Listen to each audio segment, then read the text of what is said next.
grande tribulação que se aproxima. Muitos que também professam a Jesus como Senhor e Salvador já não estão mais acreditando nessa profecia que Jesus, antes da grande tribulação chegar à terra, a grande, nós não estamos falando da leve e momentânea que diz o apóstolo Paulo, da qual iremos conhecer daqui a pouco. Nós estamos falando de uma tormenta, uma tentação, uma tribulação qual nunca houve na história da raça humana e nem nunca haverá depois dessa. Nem o dilúvio foi, em comparação, maior do que esse período que está se aproximando. Nem as guerras, como a Primeira e a Segunda Guerra Mundial, não há de se comparar com esse evento, mas Jesus está avisando a sua noiva, está guardando e aguardando a hora em que ele vier sobre uma nuvem para levar os seus. Parece loucura, para o mundo é loucura. Por quê? Porque ele não pode receber o Espírito Santo. O nome já diz Espírito Santo. Para receber tem que se arrepender. Tem que confessar os seus pecados e deixar. Aleluia. E isso demanda o quê? Demanda renúncia. Se as igrejas estivessem pregando o que de fato interessa ao Espírito Santo, mas não temos compromisso nenhum com esses que pregam o que lhes interessa, o que interessa aos seus próprios umbigos e bolsos. Não. Jesus não nos chamou para fazer a nossa vontade, mas sim a vontade dele. No livro de 2 Coríntios, verdade, Estevão, o primeiro mártir, por pregar a verdade, foi morto apedrejado, foi morto a pedradas. Glória a Deus. Os nossos irmãos nos quatro cantos do mundo, sofrendo perseguições de diversos tipos e modos. Nós aqui no Brasil também, sofrendo as agruras, aleluia, das perseguições por amor a Jesus. Mas essa é leve e momentânea tribulação. Está escrito no livro de 2 Coríntios, capítulo 4, versículo 17. Aleluia. É essa a tribulação da igreja de Jesus.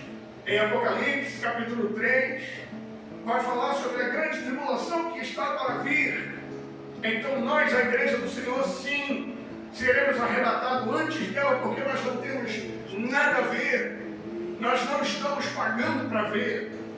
Nós estamos adorando Jesus porque nós cremos e temos aprendido a continuar a crer que Jesus morreu pelos nossos pecados, mas que Ele também nos perdoou quando arrependidos nós nos voltamos para Ele suplicando o seu perdão, porque Deus é amor, Deus é um Deus de misericórdia, mas Ele também é um Deus de justiça.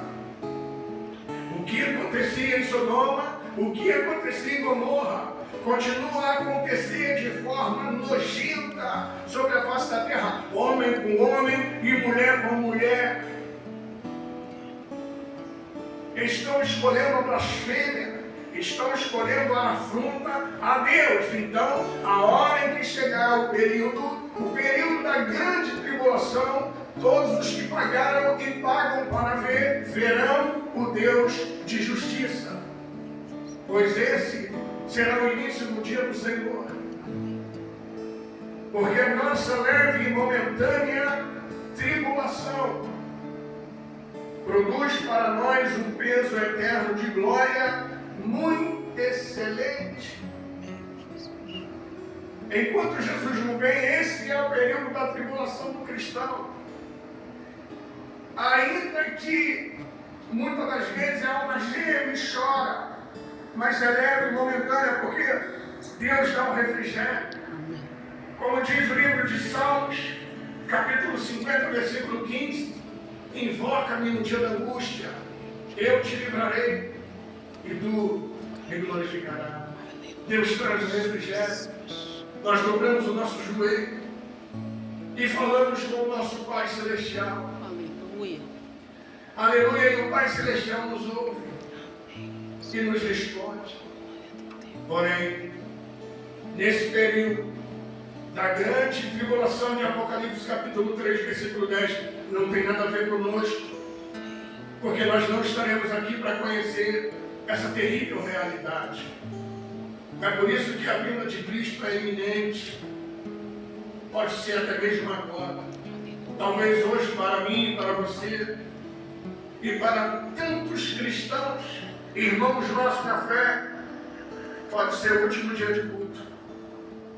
Porque Jesus, Ele mesmo disse, mas Ele disse, como homem, porque naquele dia, ora, ninguém sabe, nem o Filho sabe, nem o Filho, nem os anjos sabem, só meu Pai.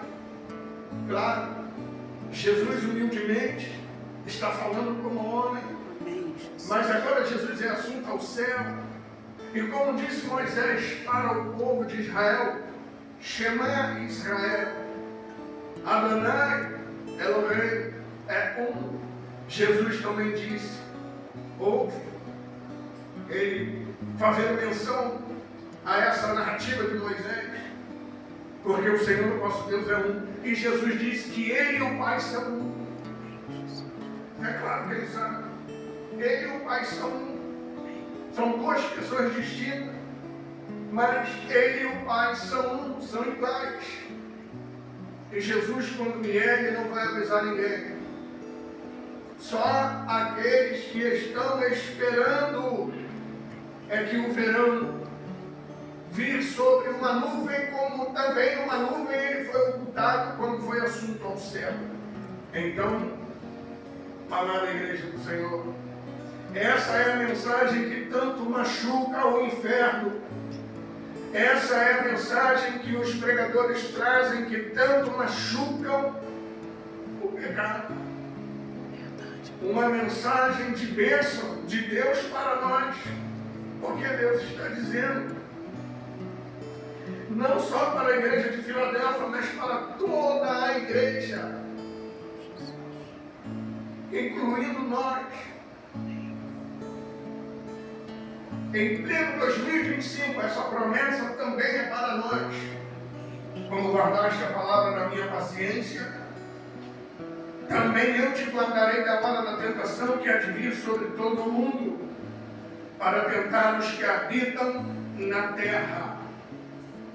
Mas, louvado seja o nome de Jesus, que nós não estaremos mais aqui. Já estaremos no lugar de direito, concebido pelo próprio Cristo, na cidade celestial, na Nova Jerusalém, a Canaã celeste. O mundo ri, o mundo festeja, o mundo se alegra, enquanto a igreja chora, mas ela chora aos pés do Senhor. Jesus vem, igreja, continue se preparando, porque o Senhor, o Rei da Glória, está voltando. Jesus o Nazareno, aleluia, é nosso Senhor e nosso Salvador. E Ele prometeu, e Ele cumpre tudo o que Ele promete. Ele está vindo. Continuemos esperando por Ele, não deixando nada e nem ninguém nos distrair e nem nos separar do seu amor, de um relacionamento íntimo e de um relacionamento verdadeiro. Aleluia, com o nosso Jesus Cristo, o nosso Senhor e o nosso Salvador, o amado da nossa alma. Deus seja louvado.